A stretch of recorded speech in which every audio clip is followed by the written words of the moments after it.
Alright, here's what we got going on today. We're going to give you a little sneak peek of the tractor that we're replacing the 8320 with. And we've got duals to put on it. They're outside the door here, and I got one inside. Jared, where's the trailer? Trailer? Everybody's a trailer. Look at my rear end. Oh, are you kidding me? If you'd answer the phone, you'd know this, but you're too busy making freaking YouTube videos. Where the hell did the rear end go? It's gone. It's gone.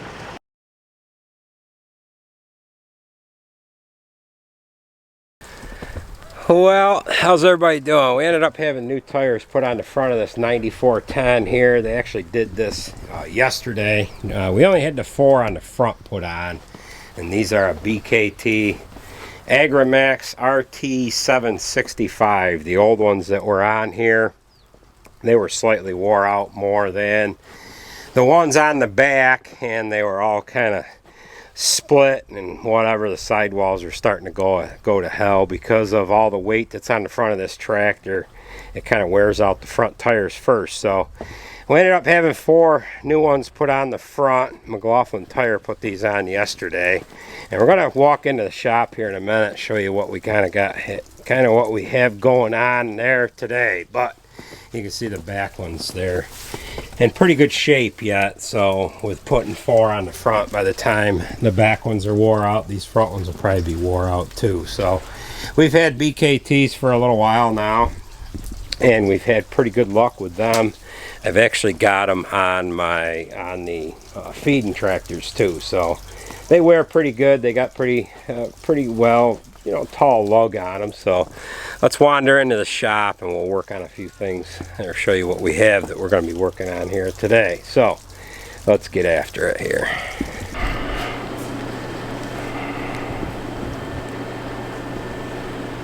So we're just kind of crawling into the shop here now. We've got the 6030 that we need to fix a hydraulic oil leak on.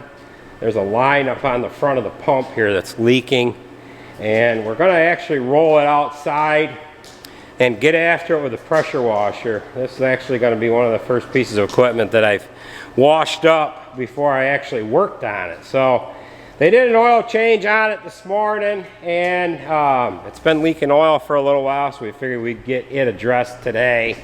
The 4250 here, that ended up having a head gasket go on it yesterday, and Jared's got the head off of it. They just pulled the coolant package out of it here this morning, and he's going to start getting things cleaned up.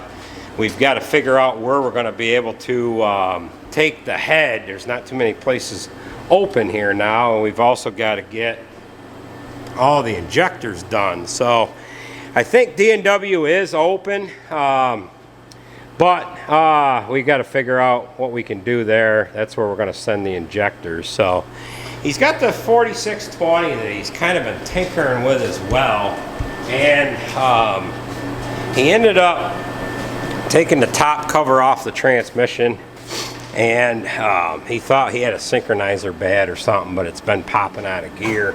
And what he has done to this, we'll climb over to the other side here.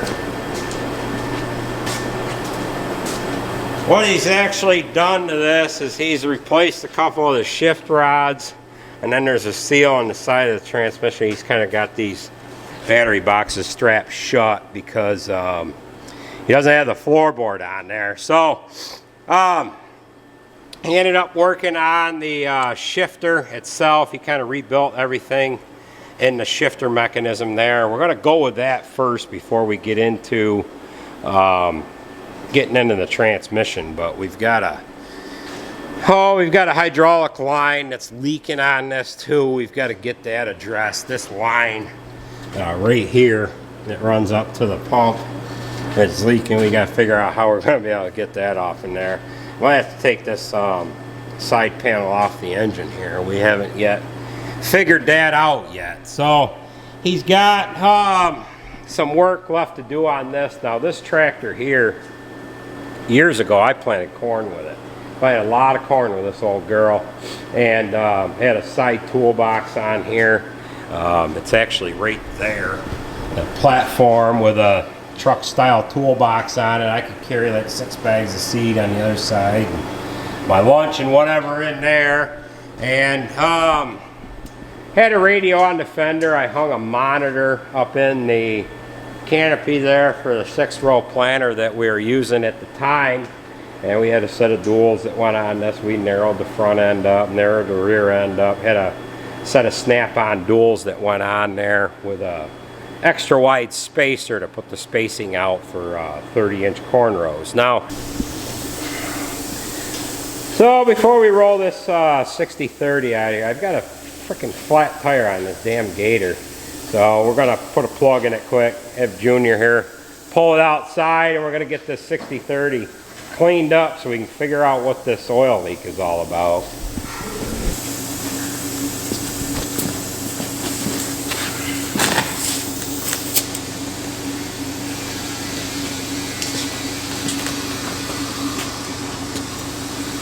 Alright, so I guess you can see where it's leaking from.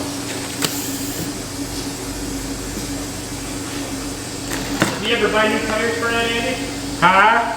You never order new tires from that? This Gator? Yeah. No. Because there's some that I got 3 or 4 plugs in certain areas.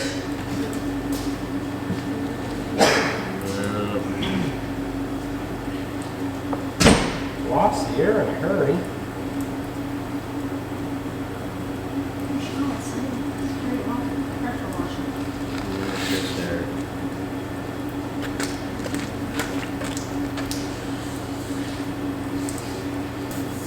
It's right in the freaking sidewall here, Bob. Alright, so what you do is you take one of these guys. Here.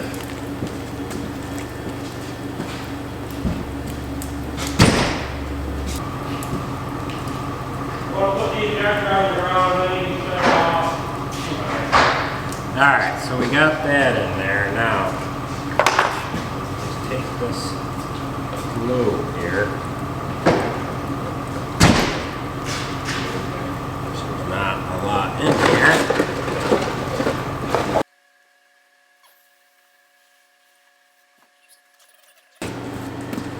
So let's get some rubber cement on the plug itself. See that all gooped up. Now you find the hole.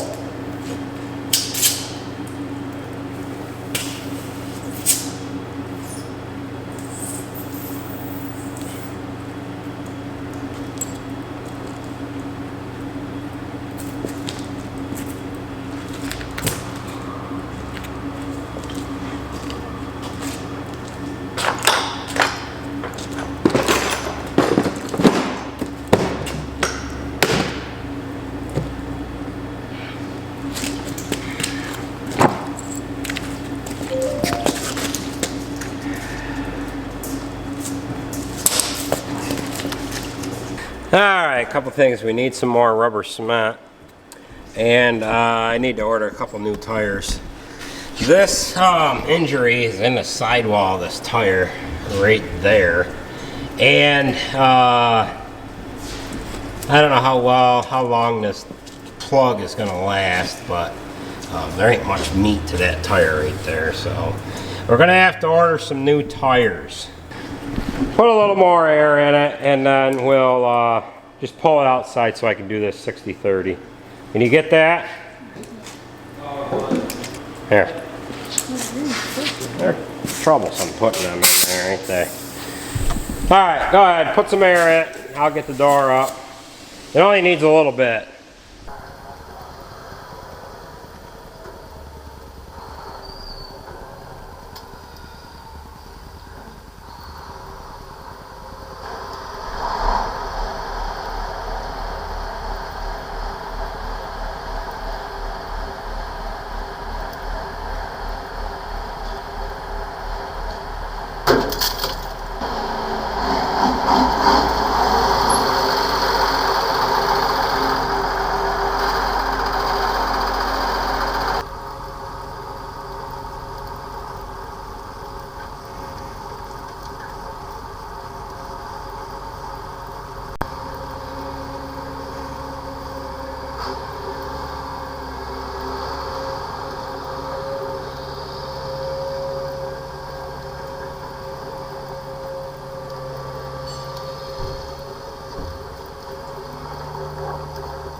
Well, we're working on the 6030 here today, and what I have going on with this thing is the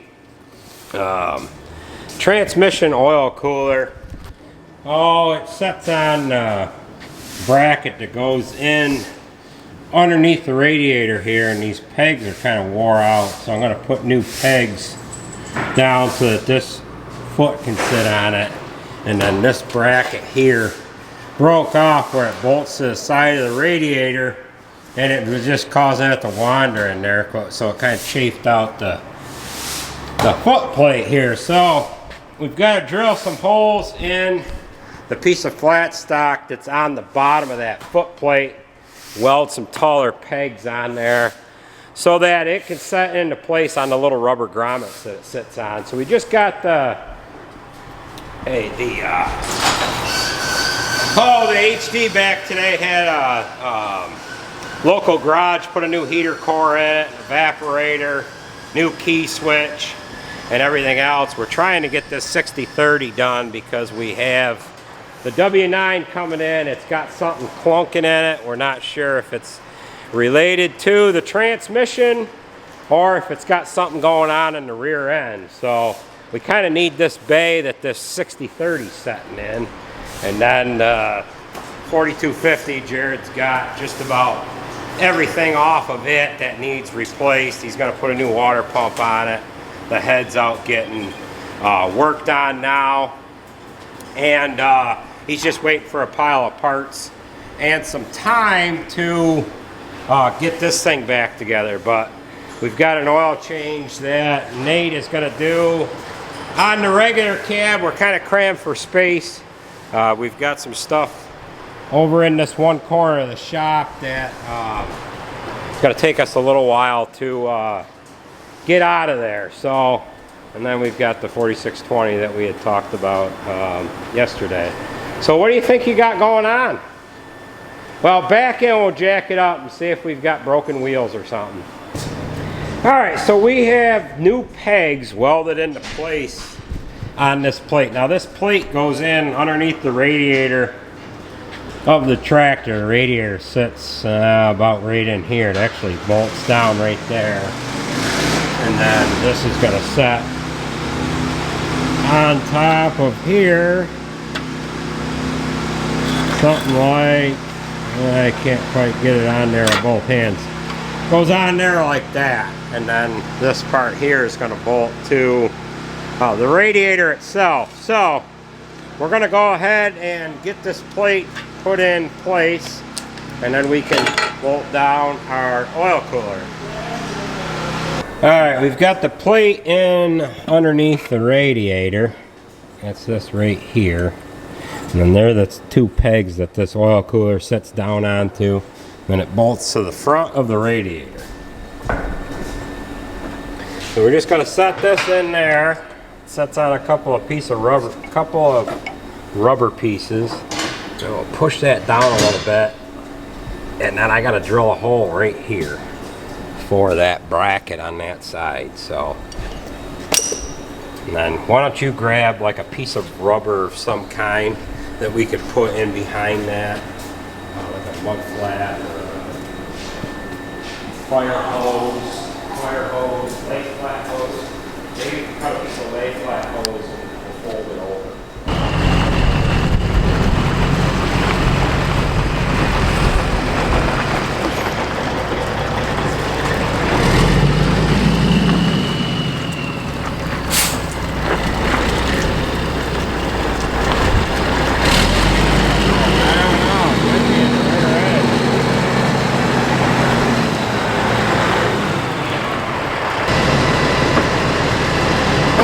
Hear clunking in the front end or in the rear ends here, and we're almost thinking it's from this rear axle, but we're not entirely sure yet.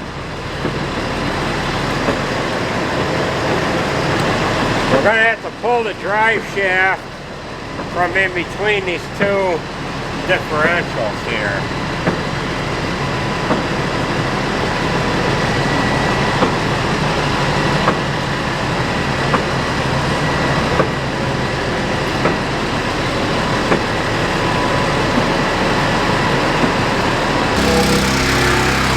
Alright, we've got the drive shaft to the rear differential unhooked because we think that the noise is coming from the rear.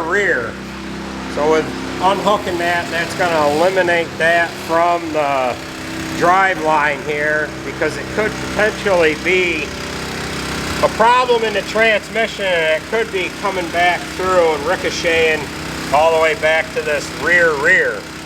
So Jared's going to start this and let this run for a minute. If the noise goes away, we know it's in this rear one. If we still got the noise, we're going to unhook the drive shaft from the transmission to eliminate the front rear.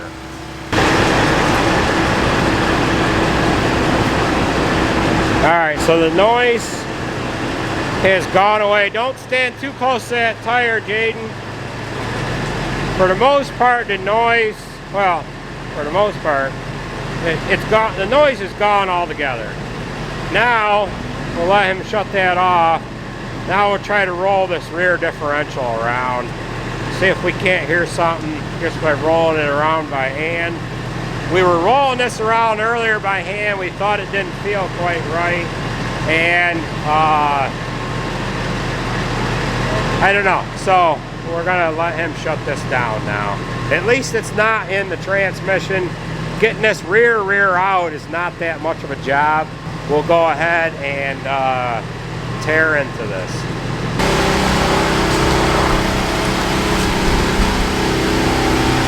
Alright, so we think we've narrowed it down to the rear. Now what they're going to do is they're going to pull the drive axles out of each end. Everything's all kind of working together, but there's a hell of a clunk in there. There might be a tooth broke off inside the differential, but we want to make sure before we take that out that we don't have a broken drive axle. We might have teeth just missing off of the actual drive axle itself. So they're going to pull that out, and then we've got to get the 60/30 together and move the lift over to this side of the building and hold the back end of the truck up with the gantry and pull that differential out of it. Alright, we've got the drive axles out, and Jared has been fishing with a magnet, and he's finding,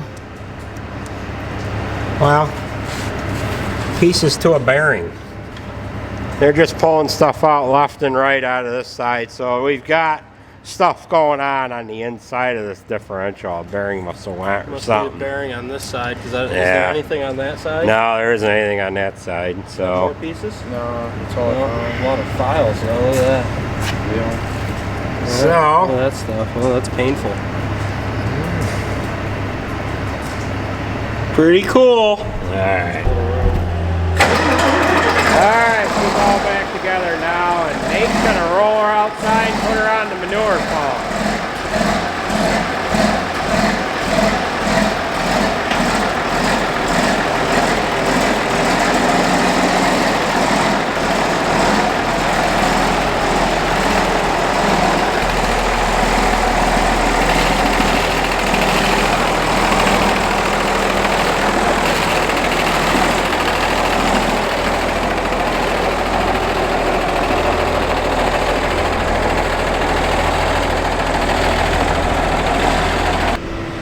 Alright, we're taking a little break from the shop here, and Roger and Garrett are working on the hay barn. We had a truck pull into this hay barn. It was actually about a freaking year ago, and he had his box all the way up in the air, and he grabbed onto that, and he ended up breaking. What has he got? Just one rafter broke? Or is there a couple of them? Just one.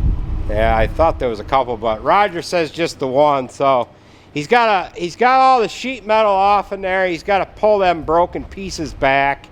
Then he's just gonna put some plates on there, some 2x8s on the back side, and get that kind of fixed up.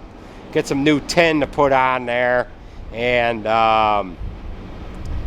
get it back looking like new again.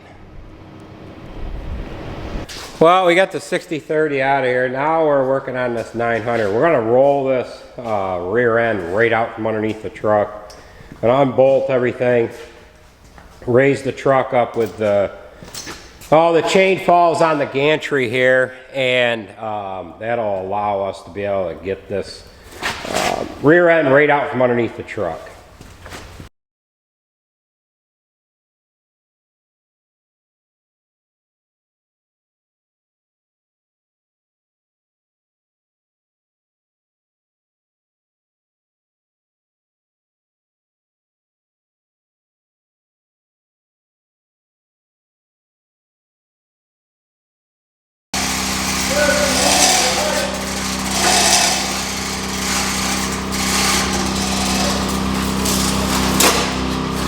Oh, pretty cool.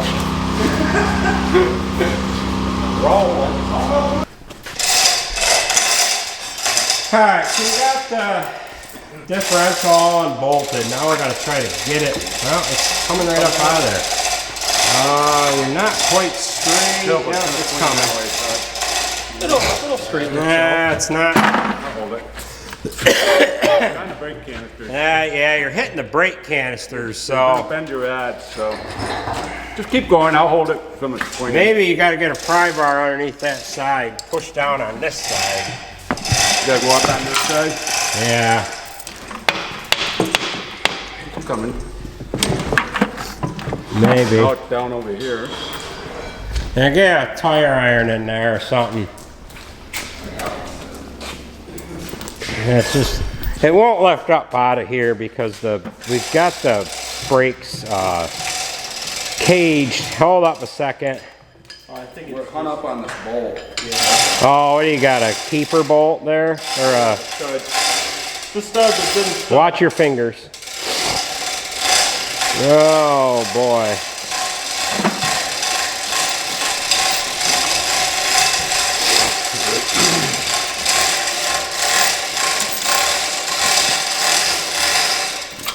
Boy, look at that. All right, why don't we do this? Why don't we leave the chain fall there and then roll this wheels out of the Right. Put that in there. way. Wow. Easy, no swearing. What are the bolts out Look at that, huh? Wow. of here? Huh? Are those bolts out of this part? Yeah. Yeah, those are. Pinions are on the ring. Blown apart. Well, it looks like whatever happened is the bolts. Blown all the bolts something. out You got of a it. few in here, but you got all the parts you see in there, they're all gone. Oh. It looks like the bolts loosened up. Out of the ring gear. Probably the knocking was a bolt fell out, and then it started. Yeah, you got some gears broken off. Well, that probably broke off from. Yeah. You know? Where's that gear from? Gear what? What about setting it on the floor? Probably from the pinion. Oh, keep turn. No, it's from the ring. The ring gear's got teeth broke off somewhere. Well, yeah, hold that straight, and then turn this part. Right? Right here. No, hold Right this. here. Keep going around. You'll get a good view right here. Wow. Yeah. I bet you what happened was a bolt fell out of there and got Jammed in there. jammed in there. Blew it. Oh, Jesus. And I picked my nose earlier, I'm okay. I didn't mean to do that. I know, it's attention. Shit happens. That's quite a chunk. All right, so that's going to do it for this video. We've got a whole pile of parts that came out of this differential case sitting here on the grease rags. We've got the actual head to the bolts here. And we got some pieces to the ring gear. Oh, there's some other bearing pieces and everything else here. But we've got to take this differential out, case and rear end or whatever outside tomorrow. Pressure wash all this crap out of here.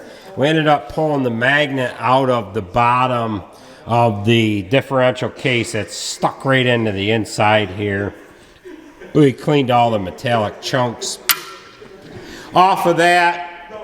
We'll be able to take this we'll have to take this air locker off of the actual differential itself and pull that yoke off, and we'll give Fry a call and see if they've got an actual differential to set into this rear end case. This is a 4:11 ratio, so it's not really as common as most differential cases are out there. I'm hoping they do have one in stock. So we didn't get the duals on the tractor that's going to replace the 8320. We just did not have time, so there's one setting inside here. There's another one setting outside, and we're going to hopefully be able to get onto that tomorrow. With that being said, that's going to do it for this video. We'll catch you at the next one, folks. Hopefully we can get them duals on. Maybe get these parts here by late afternoon, and we can get this back in the W900. I am going to replace the shocks, and we've got some other pieces and whatnot to replace. So we'll catch you at the next one. Leave me a thumbs up, drop me a comment down below, and we'll catch you at the next video.